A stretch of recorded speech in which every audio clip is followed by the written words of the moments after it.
네, 정치권 관심 뉴스들 진단해보는 나이트 포커스. 오늘은 김근식 전 국민의힘 비전전략실장, 장현주 민주당 법률위 부위원장 두 분 모셨습니다. 어서 오십시오. 안녕하세요. 안녕하십니까. 자, 원희룡 국토교통부 장관이 서울 양평 고속도로 원안과 대안 노선의 종점이죠. 경기도 양평군 양서면과 강상면을 차례로 찾았습니다. 주민 간담회도 열었는데요. 백지와 관련해서 어떤 입장을 내놨을까요? 먼저 듣고 오시겠습니다. 양평의 오랜 수건 사업이고 과연 어디가 가장 좋은 노선인지를 찾아가고 주민 설명회를 앞두고 있던 상황인데 묻지 마라는 식으로 무조건 특정인 게이트, 특정인 로드로 몰고 가는 그 오물이 우리 고속도로가 가야 될 길 앞에 잔뜩 쌓여 있는 상황이 됐습니다. 길을 내려면요, 우선 오물을 치우고 길을 정하고 그 다음에 이제 길을 닦아야 되지 않습니까? 그래서 제대로 온 길을 추진하기 위해서 불가피하게 중단을 하게 됐습니다. 제대로 된 길을 추진하기 위해서 불가피하게 중단을 하게 됐다. 자, 종점 변경 논란이 불거진 이후 원 장관이 현장을 방문한 게 오늘 처음인데요. 앞서 들으셨지만 오물을 치워야 해서 불가피하게 중단했다. 이렇게 민주당을 좀 직격하는 듯한 발언을 했는데 그 뒤에 보면 또 이 오물 치우고 빨리 도로를 짓겠다 이런 얘기도 했거든요. 그러니까 이제 지난 7월 6일이죠. 네. 그 백지화 발표를 했던 날이. 근데 이제 그때 백지화라고 표현을 했기 때문에 상당히 전격적이고 그다음에 좀 무책임하다 이런 이제 야당의 공세가 있었는데요. 지금 그 뒤에 진행되는 과정을 보면 지난주에 그 국토교통부 홈페이지에 그 지난 7년여간의 자료를 모두 공개를 했고, 그리고 이것이 정쟁화됐던 이슈가 좀 이 사실관계에 기초해서 좀 해소가 되기를 바란다는 입장을 가지고 있고요. 어제 국토위의 전체 상임위원회에서도 그 부분에 대한 저는 일련의 과정이었다고 생각을 하고, 오늘 아마 양평을 방문해서 그게 백지화라는 것은 말은 백지화였지만 사실상 잠정 보류라는 걸로 지금 설명을 하고 있는 것 같습니다. 저도 사실은 그때 7월 6일 날 백지화라고 했을 때 잠정 보류라는 정치적 선언을 백지화라는 걸로 좀 강하게 말한 것으로 이해를 했고요. 그렇기 때문에 그때 당시는 이미 야당이 TF팀을 구성하고 이것이 대통령 처가 게이트라고 규정을 된 상태였기 때문에 어떤 식으로 하든 간에 정책의 정상적이고 안정적인 추진을 하기는 어려운 상황이 되게 많거든요. 정책 자체의 동력이 떨어져 있기 때문에. 그래서 아마 일단 이 정쟁이 완결되고 해소될 때까지는 잠정 보류하고 정쟁이 마무리되면 다시 추진하겠다. 왜냐하면 또 이 강상면이라고 하는 대안 노선이 확정된 건 또 아니에요. 그러니까 대안 노선과 원 노선 사이에 논의가 계속 진행되는 절차 과정 중에 있었기 때문에 아마 이번에 뭐 국조를 민주당에서는 지금 본회의도 올리겠다고 하고 있습니다만 어떻게든 정쟁 문제가 해결되면 다시 재추진하겠다는 의사를 명확히 한 것으로 보입니다. 그러면서 전문가 검증을 하자 이 얘기 강조하면서 민주당이 추천하는 인사들도 다 들어와라 이렇게 얘기를 했거든요. 뭐 얼마 전까지만 해도 민주당이 사과 안 하면 사업 재개 없다 이렇게 얘기했는데 오늘은 입장이 좀 달라진 거예요. 어떻게 보십니까? 한 발 물러선 걸로 봐야 될 것 같습니다. 특히나 오늘 이제 나왔던 이야기들 중에 오물이라는 표현은 참 부적절하다라고 말씀을 드릴 수밖에 없겠는데요.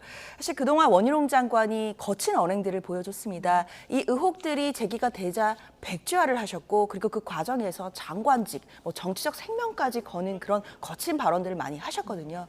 그런데 오늘 오물이라는 표현을 사실 야당에 어떻게 보면 제기할 수 있는 또 합리적인 의혹인 것인데 그 의혹에 대해서 이걸 오물이다, 치워야 되는 어떤 나쁜 것인 것처럼 말씀을 하시는 부분에서는 사실 좀 너무 나간 발언이 아니었나 생각이 들고요. 특히나 이 표현이 나온 곳이 그 장소가 더 중요합니다. 오늘 장소는 양평에서 직접 양평 주민들을 만나는 간담회 장소에서 그런 말씀을 하셨거든요.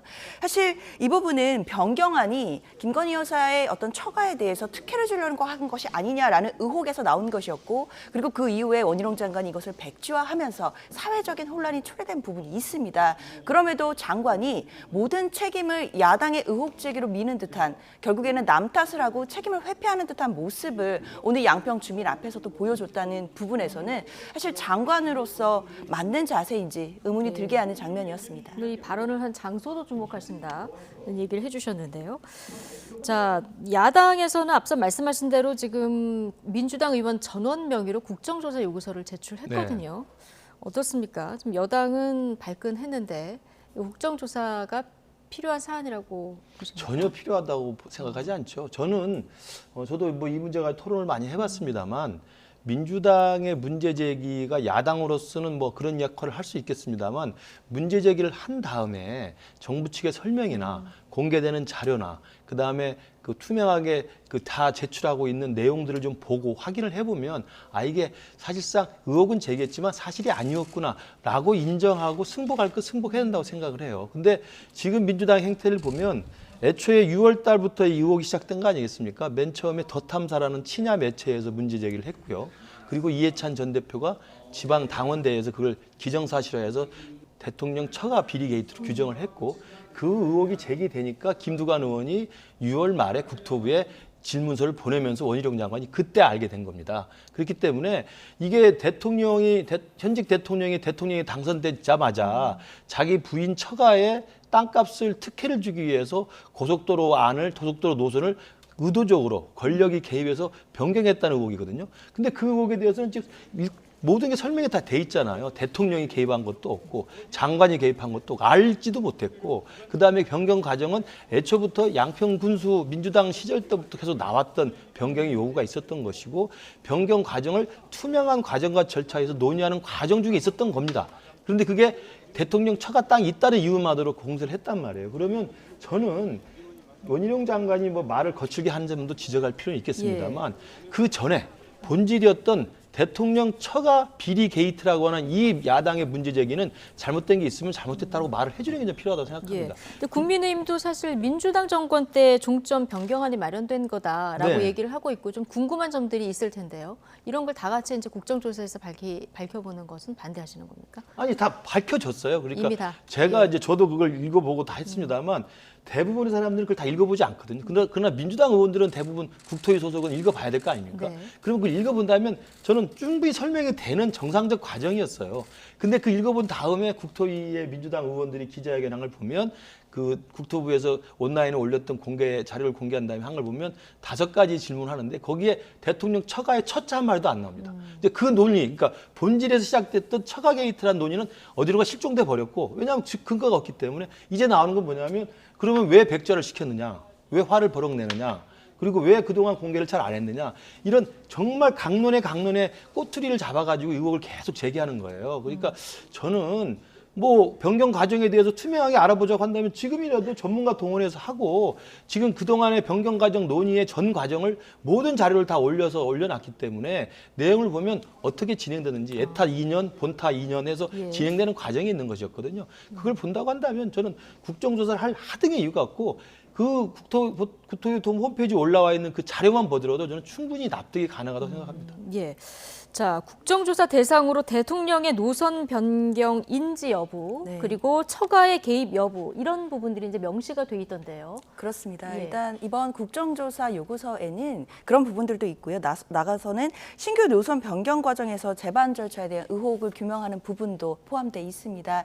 김근식 교수님이 말씀 주신 부분에 저도 일정 부분 동의는 하는데요. 그러나 일단 대통령 처가에 대한 의혹이 아직까지 남아있는 부분이 있고 그리고 그 부분에 대해서 이럴 때 이런 사안을 국정조사를 하지 않는다면 국회에서 도대체 언제 국정조사를 하는지 제가 좀 되묻고 싶습니다. 그렇기 때문에 국민들께서 궁금해하시는 의혹이 된 것이고 그리고 다른 사람도 아닌 현직 대통령의 처가에 대한 특혜 의혹이 있습니다. 그리고 예타가 되고 나서 작년에 정권이 바뀌고 나서 갑자기 변경안이 나오게 된 그 과정에서 분명히 그런 국토부가 이 부분에 대해서 결재한 사람도 있을 것이고 승인한 사람도 있을 것이고 보고받은 사람도 있을 것입니다. 그런 자료들을 국정조사를 통해서 자료를 보자는 것입니다. 그리고 관련된 증인들이 있으면 불러서 물어보자는 것이고요.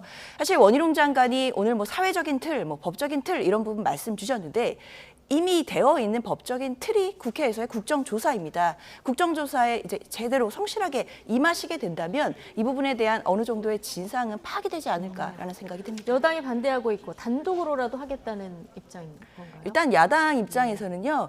아직까지는 여야 간에 조율할 수 있는 가능성은 남아있다고 생각을 합니다. 오늘 이제 그 요구안이 들어간 거고 보고가 되는 것이니까요. 앞으로 과정들이 남아있습니다. 특히 위원들도 구성해야 되는 것이고 여러 가지 조율 사항들이 있기 때문에 여당에서도 적극적으로 함께 조율해서 이 부분을 국민적인 의혹을 빨리 씻고 나가야 그래야 이 사업을 할 수 있는 거 아니겠습니까? 알겠습니다. 자, 이 얘기 여기까지 하고요. 주제 바꿔보겠습니다.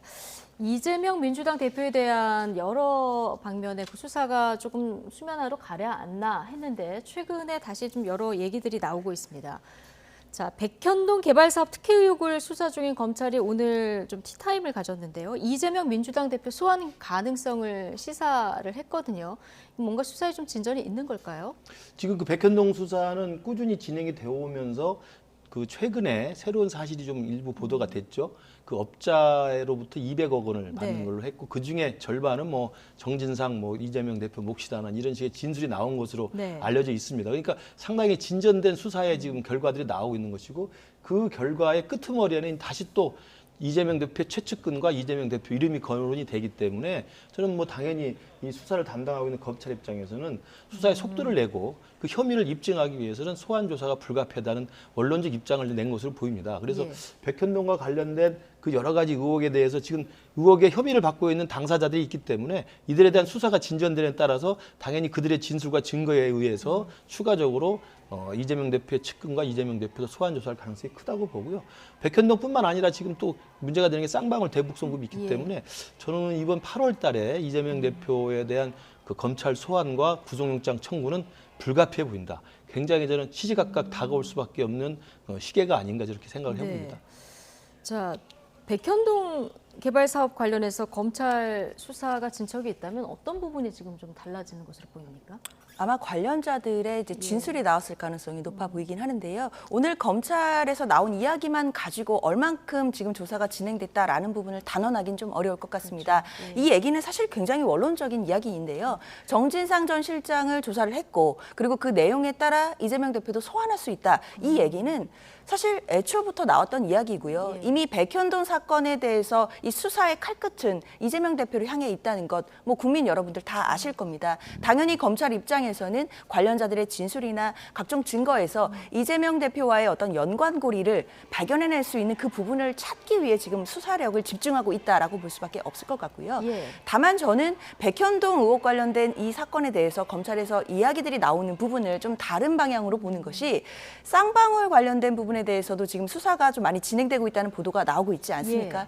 사실 검찰 입장에서는 구속영장을 만약에 준비를 하고 있다라고 한다면 쌍방울 사건만 가지고 구속영장을 청구하기는 좀 부담스러울 겁니다. 그렇기 때문에 아무래도 백현동 사건과 함께 구속영장을 청구할 가능성을 좀 같이. 높게 점치고 있는데요. 예, 그렇기 때문에 백현동 수사도 어느 정도 진행이 되고 있다라는 부분들을 언론을 통해 조금씩 얘기를 해주는 거 아닌가라는 네. 생각도 개인적으로 듭니다. 최근에 쌍방울 대북 송금 그 수사 관련한 보도들이 많이 나오고 있는데 이 한 건만 가지고 구속영장을 청구하기는 좀 부담스럽기 때문에 지금 백현동 관련한 발언을 한 것이다.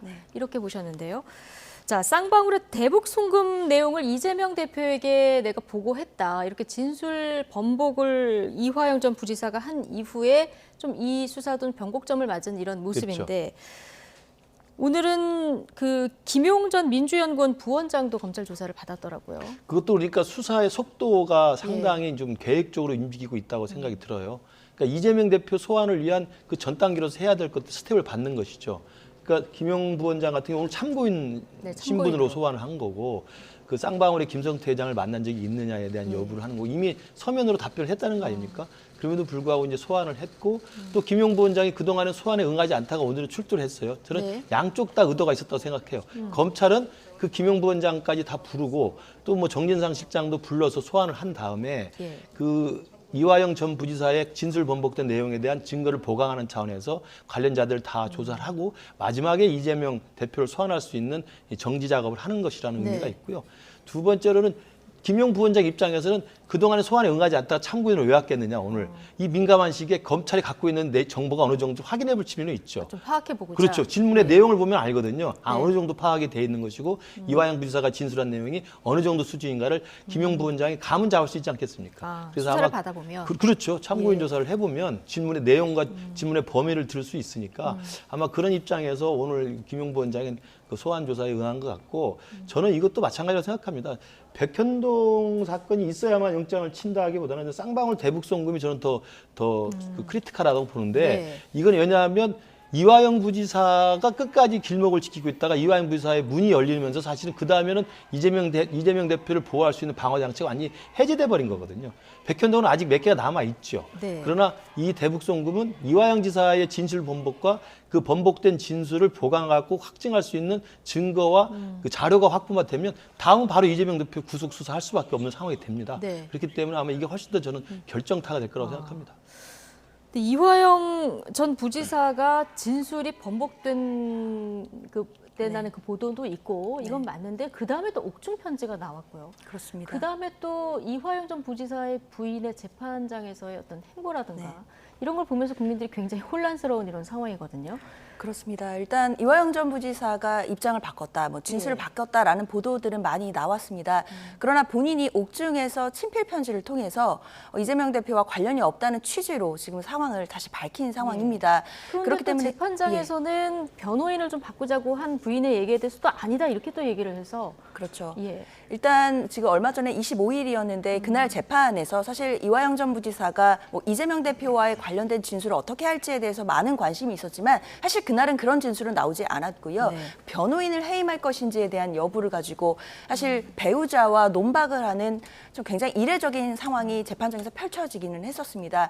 결국 배우자로서는 이화영 전 부지사가 검찰로부터 지금 굉장한 심리적 압박을 받고 있다라는 의혹을 계속 제기하고 있는 상황이고요. 이화영 전 부지사는 그럼에도 배우자가 해임을 하겠다라고 했던 그 변호인들에 대해서는 계속 실의를 보여주고 있는 상황입니다. 결국 중요한 것은 다음 재판일 텐데요. 8월 8일에 재판이 열립니다. 이화영 전 부지사가 법정에서 과연 어떤 진술을 할지가 가장 중요할 텐데 우리가 이제 법이 바뀌어서 검찰에서 했던 진술은 법정에 와서 그 내용을 부인하게 되면 증거 능력이 없습니다. 결국 만약에 이화영 전 부지사가 검찰 앞에서 뭐 이재명 대표와의 관련성에 대해 진술을 한 바가 있다라고 하더라도 법정에 와서 그 내용이 사실이 아니다라고 부인하면 그 진술은 증거 능력이 전혀 없게 되기 때문에 8월 8일에 있을 재판에서 이화영 전 부지사가 어떻게 진술을 하는지에 따라 이 재판, 이 향방이 어떻게 갈리겠다라는 생각이 듭니다. 그러니까 8월 8일 열리는 재판에서 이화영 전 부지사가 어떤 발언을 할지 이거 굉장히 주목해서 봐야 되는 대목인데요. 이화영 전 부지사의 부인은 지금 이화영 전 부지사가 검찰로부터 압박을 받고 있다 이렇게 주장하고 있고 지금 여당은 민주당이 이화영 전 부지사를 회유하고 있다 이런 주장을 또 하고 있거든요. 자, 민주당의 한 의원이 이화영 전 부지사 측근을 만나서 당이 돕겠다고 했다는 보도가 나왔었죠. 당사자로 지목된 박찬대 의원 오늘 전면 부인했습니다. 듣고 오시겠습니다. 누구야? 장해찬? 너무 막 수준 안 된 얘기를 막 해가지고 한마디는 드려야 될 것 같아요. 이화영 전 부지사님 구속되고 난 이후에 한 번도 만나보거나 면회를 한 적도 전혀 없거든요.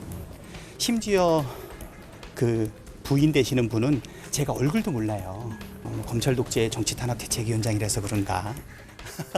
아무튼 만난 적도 없고 부인은 얼굴도 모른다. 그게 사실은 분명한 팩트거든요. 변호인들도 그 건 관련해서 만난 적이 없어요. 자, 처음에 지목된 분은 김영진 의원이었던가요? 근데 내가 만난 적 없다 이렇게 부인을 했고요. 그 다음에 지목된 분이 박찬대 의원인데 지금 들어보면 사실 그 의혹이 제기된 거는 이화영 전 부지사의 측근을 만났다 이렇게 제기가 됐는데 지금 들어보면 이화영 전 부지사님 구속되고 난 뒤에 한 번도 못 맞고 부인은 내가 심지어 얼굴도 모른다. 자, 이렇게 반박하고 있어요. 그러니까 그 단독 보도한 TV조선의 그 보도를 교묘히 피해간 발언이죠. 그러니까 그 TV조선의 보도는 뭐였냐면 그 박찬대 수석 최고위원이 이화영 지사를 만났다고 보도한 게 아니고 이화영 지사의 최측근을 만났다라는 보도였습니다. 그러면 오늘 부인을 하려면 그 측근을 만나지 않았다라고 그 측근은 누구로 특정이 돼 있습니다. 그 성균관대 운동권 후배로 제가 알고 있고요. 용인에서 과거에 출마한 적이 있는 분이에요. 그러니까 그 사람을 만났다 안 만났다를 부인하든지 시인하면 되는 건데 그 이야기는 쏙 빠져 있지 않습니까? 빠져 있고 지금 이야기하는 것은 이화영 지사를 만난 적이 없다. 면회를 한 번도 가지 않았다. 그건 그 질문에 대한 답이 아니죠. 두 번째로 그 부인의 얼굴도 모른다고 이야기합니다만 또 TV조선의 단독 보도는 부인과 통화를 한 차례 한 것으로 보도를 하고 있습니다. 그렇기 때문에 전화를 했는지 안 했는지에 대한 답을 주면 되는데 그 이야기는 빼고 얼굴을 모르 당연히 전화 통화하고 얼굴을 모를 수 있죠.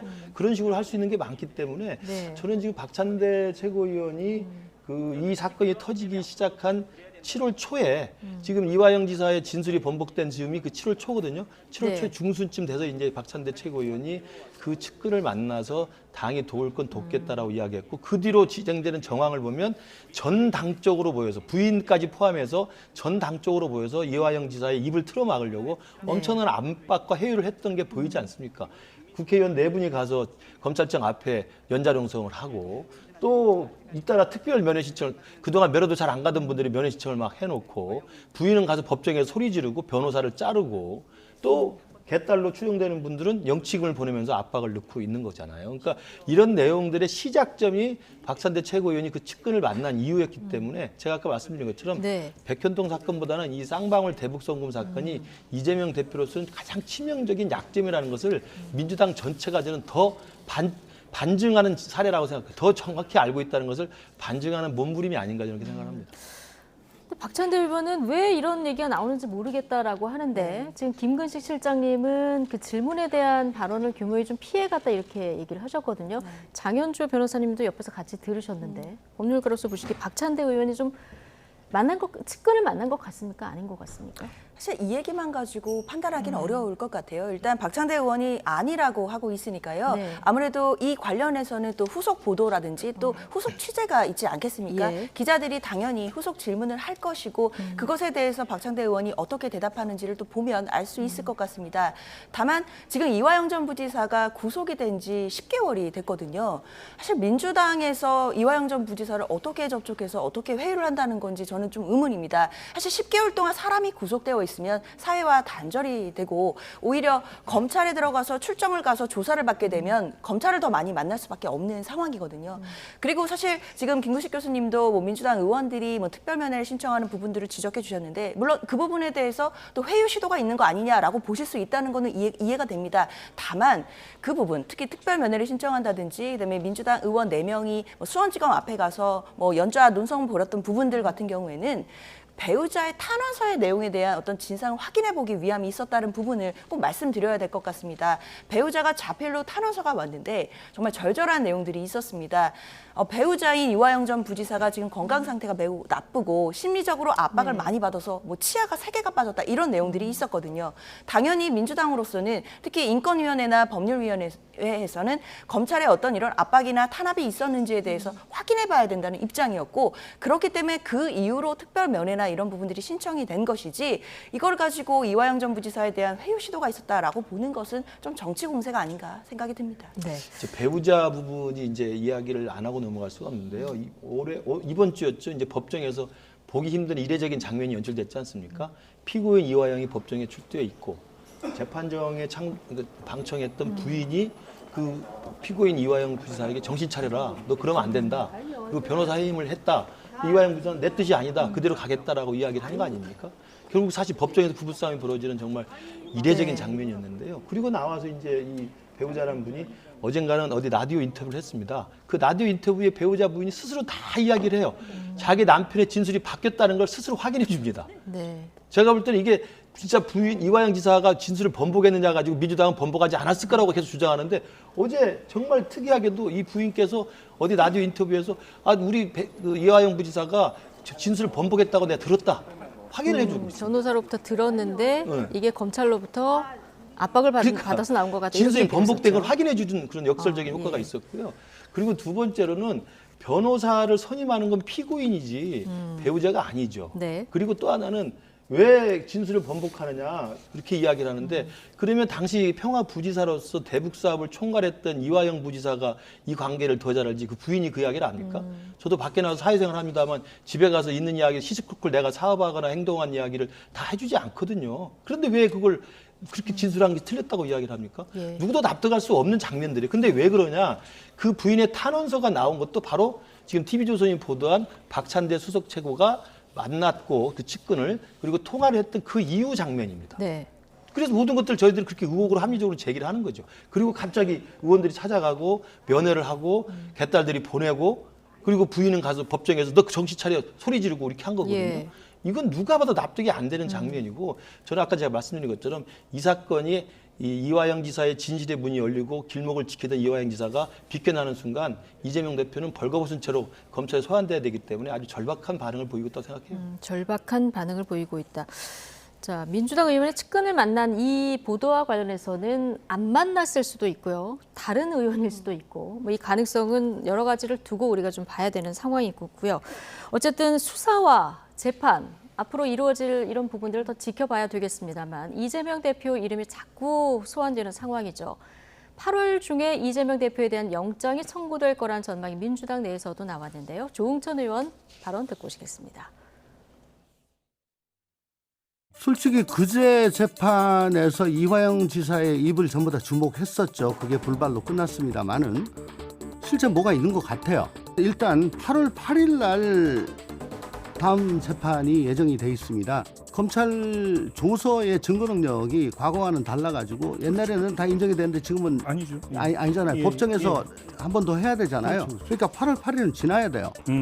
그래서 거기서 만약에 인정이 됐다라고 하더라도 그 다음에 이 대표를 소환해야 되잖아요. 네. 그 일정을 잡아야 되죠. 그렇다면은 지금 마지막 게이트키퍼가 이화영 전 부지사라고 봤을 때 이게 뚫리면은 영장이 올 수가 있죠. 앞서 우리가 계속 얘기했던 8월 8일 재판. 이때 이화영 전 부지사의 어떤 유의미한 발언이 나오면 이재명 대표를 소환 조사할 거고 그러면 그 다음에 영장을 청구할 텐데 8월 임시국회 그 회기 중에 될 거다 이런 전망이에요. 그렇죠. 조응천 의원이 이제 가정적인 전제 하에서 또 네. 말씀을 좀 주신 것 같은데요. 8월 8일 재판에서 이화영 전 부지사가 어떤 진술을 할지는 모르겠지만 그렇죠. 만약 이재명 대표에게 불리한 진술을 하게 된다라고 한다면 그 가정이 맞다라고 한다면 당연히 검찰은 다음으로 이재명 대표를 소환할 근거를 찾았다라고 볼 것입니다. 그러나 또 반대로 이화영 전 부지사가 법정에 나와서 본인이 친필 편지에 쓴 내용대로 그러니까 이재명 대표와 관련이 없다는 취지로 진술을 하게 된다라고 한다면 네. 검찰로서는 이재명 대표로 갈 수 있는 길목이 또다시 막히게 되는 겁니다. 그러면 소환을 할 근거도 없어질 것이고요. 예. 그래서 영장 청구도 당연히 어려울 것 아니겠느냐. 결국에는 8월 8일 이화영 전 부지사의 입이 가장 중요하겠다라는 생각이 듭니다. 그렇죠. 만약에 나는 보고 안 했는데 보고했다고 이렇게 얘기를 한 거다. 이렇게 재판에서 뒤집어 버리면 이재명 대표를 소환할 만한 그 다리는 하나 없어지는 그렇죠. 이런 상황이 되는 건데 만약에 또 하나 내 원래 진술이 맞았다 이렇게 하면은 또 다리가 연결되는 이런 상황이 되는데 이재명 대표 불체포 특권 내려놓겠다고 했고요. 민주당도 뭐 정당한 영장 이런 조건을 달긴 했지만 불체포 특권 내려놓는 것은 이제 당론으로 어떻게 보면 결의를 하지 않았습니까? 구속영장이 청구가 되면 어떻게 할 거라고 보십니까? 저는 그 체포동의안이 통과될 거라고 봅니다. 왜냐하면 이미 비명계 31명이 네. 그 불체포 특권 내려놓기가 민주당 내에서 한참 논란일 때 그 우여곡절 끝에 뭐 정당한 영장 청구에 한해서 뭐 내려놓는다 그렇게 했습니다만 그 과정 속에서 이미 비명계 31명은 연대를 해서 무조건 체포동의안이 우리 불체포 특권을 내려놓겠다고 이름을 걸고 선언을 했어요. 네. 그러면 이번에 8월 중순 이후에 이제 회기가 열렸을 때 구속영장이 반드시 청구될 가능성이 높은데 네. 그러면 국민의힘 전원하고 정의당 의원 전원하고 이건 그 이미 당론으로 그렇게 돼 있으니까 무소속 의원들하고 그리고 31명의 이 민주당 의원이 있으면 그냥 과반수로 통과가 되게 돼 있어요. 네. 그러니까 사실은 검찰은 굳이 비회기 조항에 서둘러서 신청할 필요가 없다고 생각이 들고요. 그리고 지금 이 검찰 소환과 구속영장 청구의 스케줄상으로도 8월 15일 이전에는 힘듭니다. 그렇기 때문에 저는 그리고 9월 시작되면 바로 정기국회가 그렇죠. 시작이 되고 그렇죠. 그러니까 8월 말쯤에 만약에 구속영장이 청구가 된다면 예. 불체포 특권을 내려놓을 거냐 말 거냐 뭐 기명 투표를 할 거냐 말 거냐 논란 상관없이 지금 민주당의 전반적인 구도나 판세가 네. 이재명 대표에 대한 체포동의안에 넘어오면 과반 가결로 저는 통과가 돼서 영장 실질심사에 서게 될 것이고 영장이 발부되면 현직 제1야당 대표가 영장에 의해서 구속이 되는 초유의 사태가 곧 벌어질 가능성이 높다고 그건 또 이제 재판에서 다퉈봐야 되는 그렇죠. 상황인 거고요. 자, 지금 말씀하셨으니까 체포동의안 네. 기명 투표로 하자. 이거 혁신 위해서 제안을 했고 이재명 대표도 해보자 이렇게 얘기를 한 상황 아니겠습니까? 비명계 반발이 만만치 않아요. 오늘도 그 반박 얘기들이 좀 나왔는데 장현주 부위원장께서는 어떻게 보십니까? 사실 저는 이게 너무 과도한 논쟁이라고 생각이 들어요. 일단 불체포 특권에 대해서는 이재명 대표가 교섭단체 연설에서 포기하겠다라고 선언을 했습니다. 국민들 다 보시는 앞에서 말씀을 드렸기 때문에 그보다 더 큰 특권 내려놓기는 없다고 저는 생각이 들어요. 네. 근데 그런 연설을 하고 나니까 바로 국민의힘에서 공격이 나온 것이 어떻게 할 건데 실천을 밝혀라, 뭐 서약서를 써라 이런 말씀 하셨거든요. 행동으로 보여줘라. 그렇기 때문에 사실 여러 가지 이야기들이 나왔었는데 저는 혁신위에서 기명투표를 제안한 것도 불체포 특권이라는 사실 헌법상 권리를 포기한다는 게 사실은 어려운 일이잖아요. 그래서 네. 그걸 어떻게 하면 할 수 있을까라는 방법론적인 부분에서 기명투표 얘기까지 나온 거라고 생각이 듭니다. 그럼 당연히 국민의 알 권리도 있는 것이고 또 책임 정치라는 측면에서 기명투표에 대한 논의는 있을 수 있다고 생각이 들거든요. 그런데 사실 이 부분에 대해서 뭐 조홍천 의원님도 뭐 법 개정 사항이라서 쓸데없는 얘기다 뭐 이렇게 말씀을 주셨는데 그럼 애초에 불체포 특권은 헌법상 권리이기 때문에 헌법 개헌 사항인데 모두 다 쓸데없는 논의인 거거든요. 사실 그렇게 볼 필요는 없는 것 같고 사실 이걸 기명으로 한다 안 한다 이게 지금 중요한 것이 아니라 이재명 대표가 본인의 특권을 내려놓겠다라고 선언을 했고 그거는 국민들께 선언을 했기 때문에 저는 어떻게 해서든 피해갈 수 없다고 생각을 합니다. 네. 본질적인 논의를 좀 했으면 좋겠습니다. 그런데 이걸 기명으로 하면은 이재명 대표 관련한 표결을 하는데 누가 찬성하고 반대했는지 다 알게 되는 상황이 되다 보니까 이게 수박 색출쇼 아니냐 이런 비판이 지금 비명계에서 나오고 있거든요. 결과적으로는 이제 그렇게 충분히 그 해석이 될 수 있죠. 왜냐하면 기명투표라는 말이 혁신위에서 나왔을 때는 민주당이 불체포 특권 뒤에서 자꾸 기득권에 숨는다는 비판이 크기 때문에 불체포 특권을 내려놓는 것을 혁신위의 제1호 의안으로 했지 않았습니까? 근데 이 부분을 실천으로 담보하려면 헌법 개정 사항이기 때문에 담보할 수 있는 방법이 없잖아요. 그러다 보니까 입법을 통해서 그러면 이걸 무기명이 아닌 기명투표를 해서 국민들한테 떳떳하게 우리가 하자라는 저는 그런 선한 의도에서 혁신위에서는 저는 기명투표를 제안을 한 것으로 네. 보이고 그러나 이게 공교롭게 이 쌍방울 사건이 그 이화영 부지사의 진술이 번복되면서 이재명 대표에 대한 체포영장이 시시각각 다가오는 형국이 되자 이재명 대표가 그걸 덥석 봤습니다. 예. 기명투표를 하는 게 생각해 봐야 되겠습니다. 그러니까 이것은 나에 대한 체포영장이 날아왔을 때 기명투표를 하자는 것은 우리 민주당 자당 의원 중에서 나에 대한 체포동의안을 찬성하는 사람과 반대하는 사람이 눈에 확연히 보인다는 거 아니겠습니까? 결과적으로. 그런 의도를 가졌는지 안 가졌는지 모르겠습니다만 그렇게 될 경우 지금 최근에 개딸들의 예전에 수박 박멸, 뭐 수박 색출 엄청나지 않았습니까? 이런 분들의 극성 지지파들이 사실은 만약에 체포동의안 나왔을 때 거기에 찬성표를 던지는 사람이 기명으로 확인이 되면 그 사람에 대한 네. 내년 공천을 앞두고 엄청난 이 강경파들의 일종의 집단 그 민원 같은 게 들어갈 거예요. 저번에 박용진 의원 같은 경우 쫓아다니면서 힘들게 하고 그랬지 않습니까? 뭐 이원 의원 같은 경우 그 사무실에 가서 데모도 하고 그랬기 때문에 네. 그런 등등의 부작용을 생각하면 이번 기명투표가 가능한 것도 아닙니다. 입법 사항이기 때문에 그렇기 때문에 그런 부작용을 생각해서 비명계 쪽에서는 수박 색출을 위한 쇼라고 지금 이야기하는 것으로 보입니다. 네. 자, 어쨌든 지금 검찰 수사들이 다시 속도를 내는 상황에서 자, 이재명 대표가 이 사법 리스크를 다 털고 총선으로 갈지 아니면 사법 리스크가 그대로 존재를 할지 이건 좀 지켜봐야 될 것 같고요. 선거 때마다 민주당 입장에서 계속 나오는 게 이제 조국의 강을 건너냐 마느냐 이 얘기였었는데요. 조국 전 법무부 장관 얘기를 잠시만 해볼 텐데요. 조민 씨의 입시 부정 관련 혐의 공소시효가 이제 얼마 안 남았어요. 조국 전 장관 부부가 입장문을 냈는데 부모인 저희의 불찰과 잘못이 있었음을 자성한다 이런 입장문을 7월 23일에 냈더라고요. 오늘 검찰 앞서 이제 브리핑하면서 그 티타임 했을 때 이제 질문이 있었던 것 같은데 검찰은 큰 의미 없다 이렇게 반응을 했는데 검찰이 어떻게 할 거라고 보십니까? 저는 결과적으로는 조민 네. 씨에 대해서는 기소유예를 할 것이라고 기소유예할 봅니다. 것 결국 같다. 이제 기소를 네. 하지 않을 거라는 생각이 드는데요.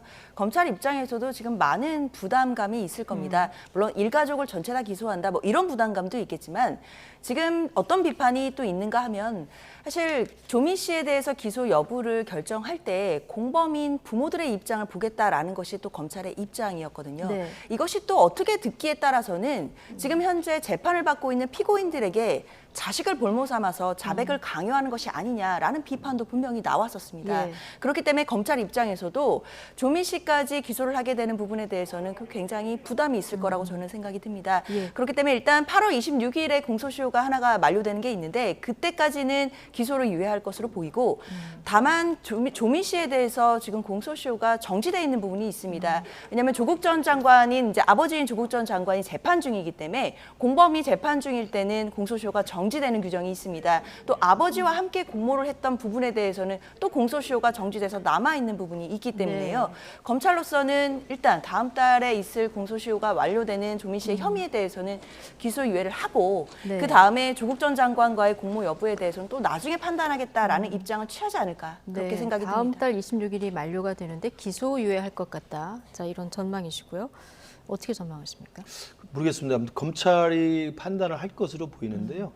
아마도 계속 검찰 쪽에서 나오는 이야기가 그 어떤 태도를 보이는지 지켜보겠다라고 하는 건데 아마 그런 검찰의 입장 때문에 최근에 조국 부부 입장문이 나오지 않았습니까? 부부 공동명의 입장문 제가 볼 때 처음 본 것 같아요. 네. 굉장히 이례적인 내용이었고 그러나 내용을 보면 진정으로 반성한다는 이야기보다는 굉장히 추상적인 뭉뚱그려서 그냥 하는 성찰, 뭐 책임 이런 이야기만 나오고 있습니다. 네. 그럼에도 불구하고 조국 전 장관은 최근에 항소심이 시작됐을 때도 나는 일절 개입한 적이 없다. 네. 생업에 바빠서 몰랐다라고 발뺌을 하고 있는 것이고요. 그리고 또 특히나 더 중요한 것은 딸도 의사면허가 취소되고 아들도 석사학위를 반납하고 뭐 이런 식의 반성의 모드를 보여주고 있는 그 뒷면에서는 또 조국 전 장관은 자기를 파면했다고 서울대 파면 조치에 대해서 교원 소청심사위원회에 지금 제소를 하지 않았습니까? 네네. 그런 걸 보면 검찰이 봤을 때는 지금 나온 조국 부부의 입장문 자체를 보고 아 반성의 태도가 확실하다라고 보는 건 아니기 때문에 그리고 또 하나의 국민 법감정은 조민 씨가 뭐 학위를 뭐 저 의사면허를 취소하고 그다음에 그 입시 취소에 대한 무효 소송을 취하긴 했습니다만 그 이후에 지금 유튜브 활동을 하는 걸 보면 진정으로 반성하고 있는가에 대한 국민들의 좀 불편한 시선들이 저는 더 많다고 봅니다. 그래서 검찰은 막판까지 고민하지 않을까 싶습니다. 네.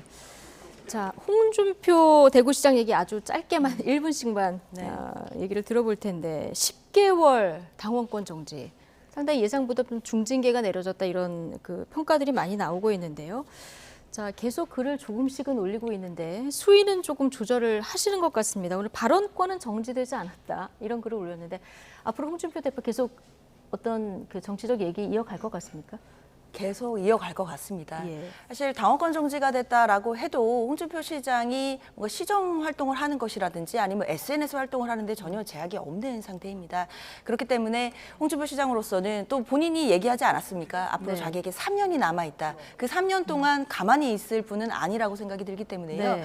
당에 관련돼서도 그리고 정치 현안에 대해서도 계속해서 쓴소리를 남기지 않겠나라는 예상이 듭니다. 네. 하태경 의원은 침묵 모드로 가면 홍준표가 아니다. 계속 발언할 것이다 이렇게 또 전망을 했는데 여당 내에서 홍준표 시장의 정치적 입지 관련해서 여러 가지 뭐 평가들이 나오더라고요. 김근식 실장님 어떻게 보십니까?